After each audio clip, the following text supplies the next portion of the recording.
Over 16,000 now dead across America. New York alone with more cases than any country in the world. The state again reporting its deadliest day. Nearly 800 lives lost in 24 hours. But tonight there are hopeful new signs that the pandemic is slowing despite growing hotspots in states like Illinois, Michigan, and Colorado.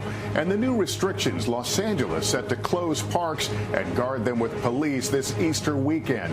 Should other cities do the same? Also, the staggering toll inside America's nursing homes as families are forced to stay away. I just want to sit with her and just be with her and just make sure she knows how much we love her. At just one home in Virginia, 39 residents have died.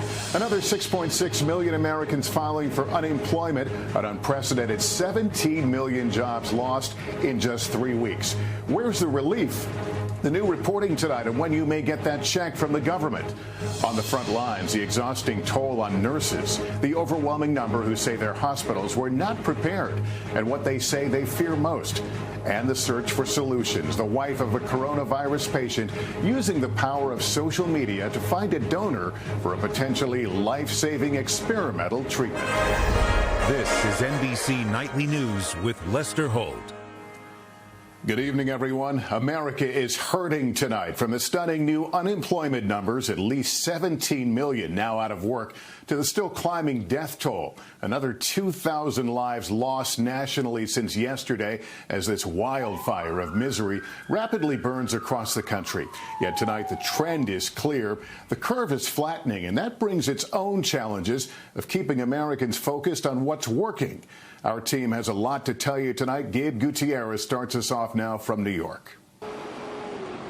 With flags at half-staff throughout New York on the governor's orders, tonight a dramatic drop. New hospitalizations and ICU admissions are at their lowest level since the coronavirus crisis began. Authorities say it's clear widespread social distancing is working. We're flattening the curve so far. But it was the state's deadliest day. Again, 799 people in just 24 hours, many of them the most vulnerable, who'd been sick the longest. So far, more than 7,000 have been lost in New York State alone. For perspective, less than 3,000 were killed on 9/11. It was a silent explosion that just ripples through society with the same randomness, the same evil that we saw on 9/11. At a city cemetery, workers in protective gear are now burying nearly 5 times more unclaimed bodies a week. A new study finds that the coronavirus began to circulate in New York in mid-February and came here largely from Europe, not China. At the epicenter's epicenter, Elmhurst Hospital in Queens, where 2 weeks ago we saw a line for testing stretching down the block.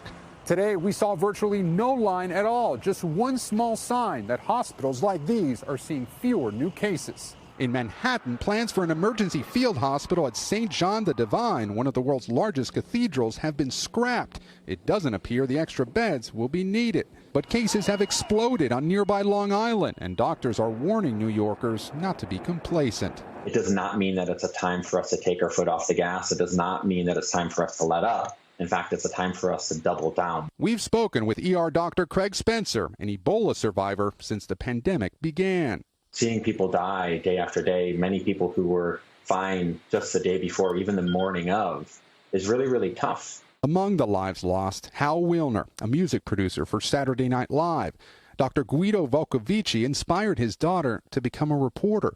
Richard Weber worked as a lawyer and civil rights advocate. His son says the loss still doesn't seem real. He was someone who always did the right thing when, even when nobody was looking. Still, there are many signs of hope, including the former Army medic from Virginia, Steve Colosi, who said goodbye to his wife and parked his RV outside the home of her sick elderly parents in New Jersey as they battled COVID-19. It was a no-brainer for me. They were wonderful. When I got back from Iraq, it makes me a little... We had to sell our house. And we moved in with them for 2 years. And, we took care of them, but they took care of us. Now, he's been taking care of them for 2 weeks. I wouldn't have made it. I was ready to give up. And tonight, their turnaround is remarkable. Gabe Gutierrez, NBC News, New York.